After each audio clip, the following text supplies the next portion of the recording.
Hoy en Hablamos de nos hemos venido hasta Altea. El mar Mediterráneo, su intensa y cálida luz hacen de Altea uno de los lugares más hermosos de la Costa Blanca alicantina. Sus calles empedradas y sus casas encaladas conservan la misma esencia de hace 4 siglos.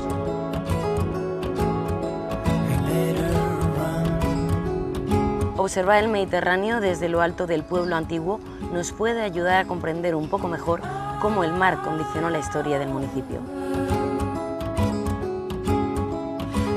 Desde aquí no es difícil imaginar historias de piratas y desembarcos de flotas de guerra.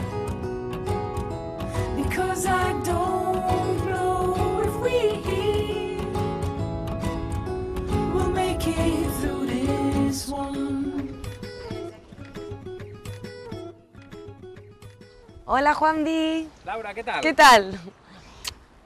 Qué sitio más maravilloso, ¿no? Es que estás en Altea, ¿eh? A ver qué te crees. Pues cuéntanos historias de Altea. Pues nada, he quedado contigo aquí justamente porque en este lugar se firmó hace 400 años la Carta Pobla de Altea, que es el documento que le da nacimiento administrativo al pueblo que hoy conocemos como Altea. ¿A todo o el casco antiguo? A esta parte que vamos a visitar, ¿vale? Altea es mucho más antigua. Vale. Existía al otro lado del río, en un pueblo que todavía existe y se llama Altea la Bella. Altea la antigua, la primera. Sí. Pero el pueblo que ahora vamos a visitar nació ahora hace justo 400 años.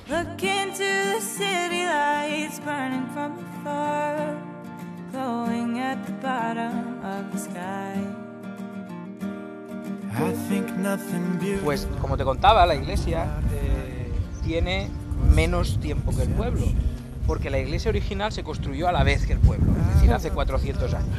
Sin embargo, en 1893, hace aproximadamente 120 años, el arzobispado clausuró la iglesia, porque amenazaba ruina, ya era muy vieja, y lo que hicieron los alteanos fue pagar cada uno un poquito y reconstruir la iglesia que ahora vemos. Pero claro, ya que se ponían a reconstruirla, pues la hicieron más bonita. Entonces, cuando construyeron esta típica... La cúpula de Altea, ¿no? Uno de los símbolos del pueblo, se construyó precisamente en 1910. Pero lo curioso es que la otra, que es más distinta, nueva, ¿vale? Aquella es la más moderna, tiene una estética modernista, por eso, ¿ves? Tiene como unas gárgolas, como unos pequeños lagartos que rematan cada uno de los caballetes de la cúpula. Mientras que esta es de teja, de toda la vida, vidriada. Teja árabe, pero vidriada. ¿Cierto? Cuando la iglesia estaba en ruinas, el pueblo pagó una pequeña capilla al lado, que es la que se conoce con el nombre de la Capella del Cristo, o la Capella de la Comunión. Pero, posteriormente construyeron la iglesia, rehabilitaron y construyeron la nueva iglesia. Entonces, entre una cúpula y la otra, se llevan más o menos unos 60 años. Pero lo mejor es que cuando ya rehicieron la iglesia, la unieron a la capilla. Y así ahora la capilla, que originalmente era una edificación exenta, está unida a la iglesia formando uno con la iglesia. La otra peculiaridad es el campanario, ¿no? Ves que hay dos, o que querrían haber dos, ¿no? Efectivamente, es como si faltara uno, ¿no? Porque cuando reconstruyeron la iglesia, retranquearon la fachada, le ganaron esos 4 metros de fachada a la plaza, y cambiaron la ubicación original que tenía el campanario. Y cuando empezaron a construirlo, el suelo empezó a ceder, porque ahí cuentan que el suelo es muy húmedo, como si hubiera una pequeña fuentecilla, un nacimiento de agua. Entonces, cuando intentaron levantar aquel campanario, empezaron a ver que aquello bailaba, que se movía, y entonces no se atrevieron a seguir. Construyeron pero el campanario gemelo, que se tendría que haber hecho, no se llegó a construir nunca por seguridad. Esto es la casa Cervantes. Sí, ¿verdad, Juan? La Casa Cervantes era la residencia privada de Francisco Martínez y Martínez, que era un escritor alteano muy importante del siglo XX, nació a mediados del siglo XIX, y es famoso por muchas cosas, pero tal vez por ser uno de los cervantistas más famosos de su tiempo, y de hecho fue el que tradujo el Quijote al valenciano. Mira. Y tuvo esta gracia, ¿no?, de hacerse una casa que de alguna manera... O sea, que aquí no estuvo Cervantes. No, aquí no estuvo Cervantes, que quede claro. Ni está ni se le espera. Además, recordando el pueblo se fundó en 1617 y Cervantes murió el 23 de abril de 1616, o sea, difícilmente hubiese podido estar. Complicado. Muy complicado. Pues, como te decía, la casa imita de alguna manera la arquitectura de las novelas ejemplares de Cervantes. Esto podría ser cualquier palacio de sus obras, ¿no? Y de hecho tiene influencias arquitectónicas de prácticamente todos los estilos medievales y de época moderna. Los capiteles son neonazaríes, una imitación de los que hay en la Alhambra. El artesonado sería del arte... Es verdad, esto es muy mudéjar. Muy de, claro, muy de la zona de Córdoba, muy bien, efectivamente. Muy bien. También en Teruel encontrarías este tipo de artesonado. O incluso los arcos de los balcones son lobulados, como los que podrías encontrar en el arte califal, por ejemplo en la mezquita de Córdoba. Efectivamente. Y toda la fachada está marcada por el medallón de Cervantes, que ya fue colocado un poco por darle sentido a todo el conjunto. Muy bien. Originalmente habían solo 60 familias en Altea. Esas 60 familias vivían de estas murallas hacia adentro, lo que tradicionalmente en Altea se decía dins d'Altea, dentro de las murallas. Pero claro, a medida que el pueblo crecía, la gente fue construyendo las casas fuera de la muralla. Como tú decías, que... Claro, si la ciudad está con la muralla, ¿qué había fuera de la muralla? El monte, es decir, directamente nada. Además estamos a casi 70 metros sobre el nivel del mar, en una elevación a unos 70 metros sobre el nivel del mar. Entonces, ¿qué pasaba afuera? Pues había eso, monte. Poco a poco se van construyendo todas estas casas. Acercándose al mar. Exacto. Y nace lo que sería el barrio marinero de Altea, el Raval Mariner. Y encima, con los años, la muralla tampoco tenía ya mucho sentido defensivo. ¿Y qué hicieron todas las casas que daban a la muralla? Agujerear la muralla y sacarse sus balcones, sus ventanas hacia este lado para tener estas vistas.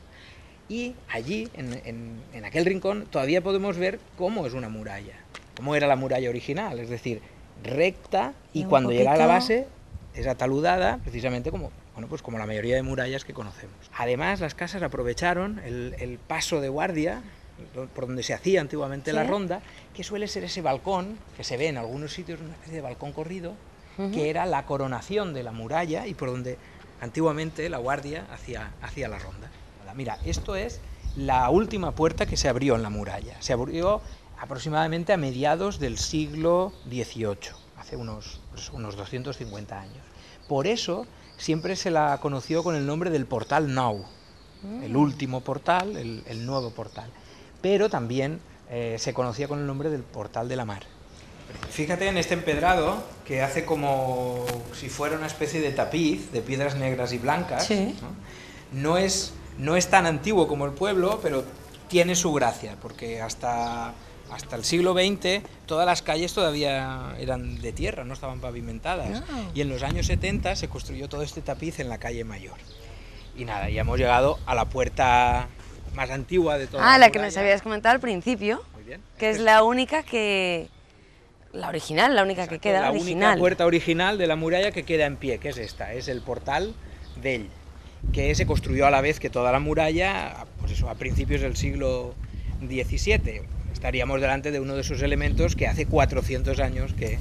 Uno de los que cumplen años este año.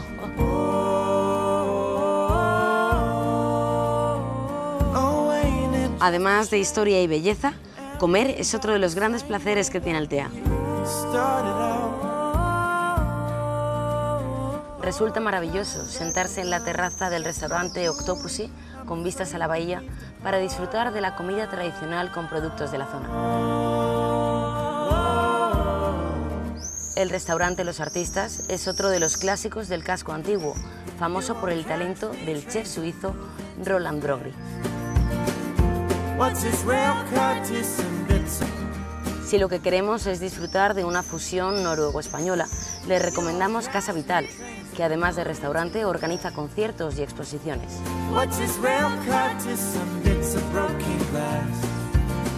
Los adictos a la comida italiana no pueden dejar de probar las pizzas artesanales de El Castell, con tradición desde 1986. You won't find me 'cause I'm already gone. Whoa, whoa.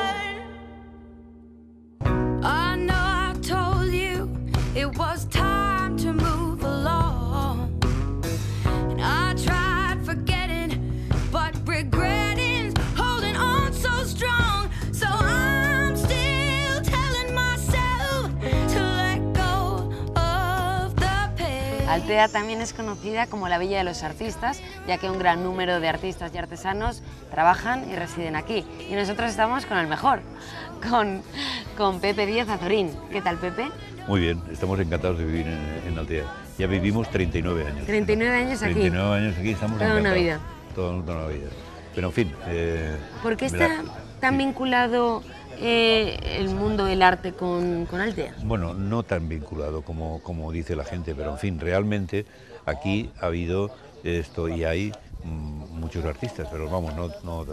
Mira, te voy a poner un ejemplo, Genaro La Huerta, que era profesor mío cuando en los años 70, en la segunda mitad de los 50, en Valencia, y en ese momento yo no sabía nada, pero fíjate qué coincidencia, le regalaron un terreno y se hizo una casa, y tenía la casa aquí, en Altea, ¿no? Pero vamos, independientemente de este hombre que me conoció cuando vino hace 39 años, me dijo, Azorín, digo, ¿cómo me ha conocido después de tantos años? Pues independientemente de este pintor, han venido muchos pintores y mucha gente aquí. Y entonces, ¿a qué se debe, digamos, que venga tanta gente? Porque Altea, desde el punto de vista estético, es una preciosidad.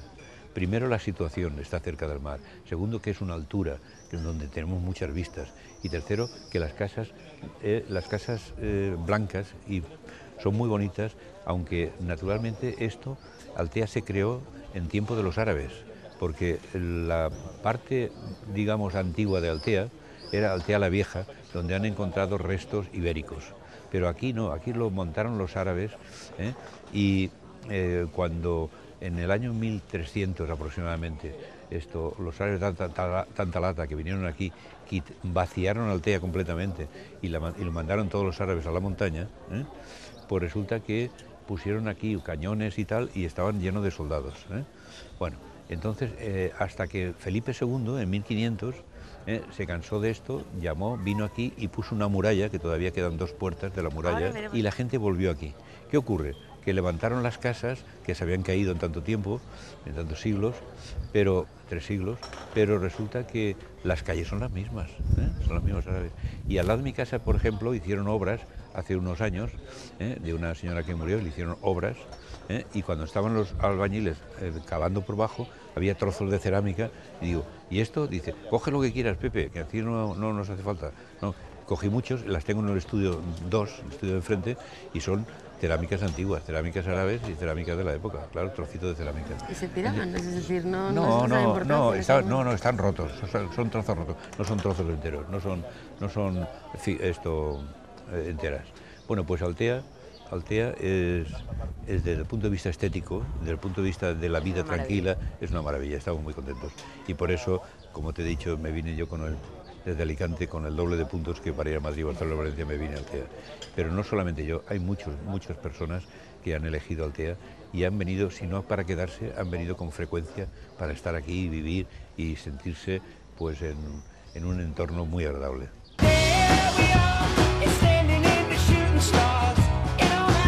Otra de las atracciones de Altea es poder disfrutar de sus exclusivas tiendas de productos artesanales y únicos.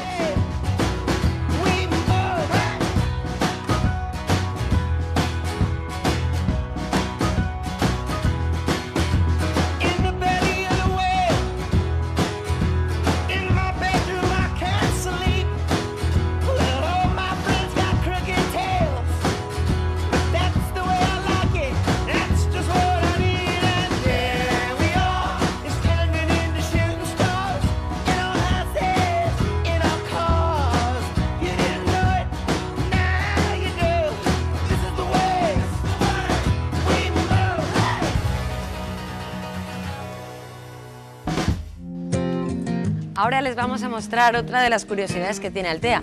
¿Se imaginan dormir en una antigua panadería del siglo XVIII?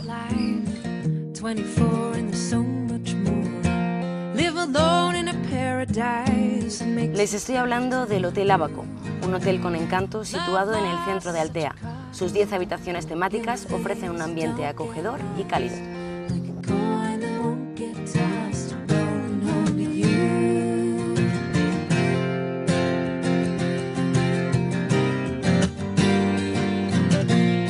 Como han podido ver, Altea lo reúne todo: belleza, artesanía, gastronomía, pero sobre todo desprende encanto. Y Mediterráneo, mucho Mediterráneo.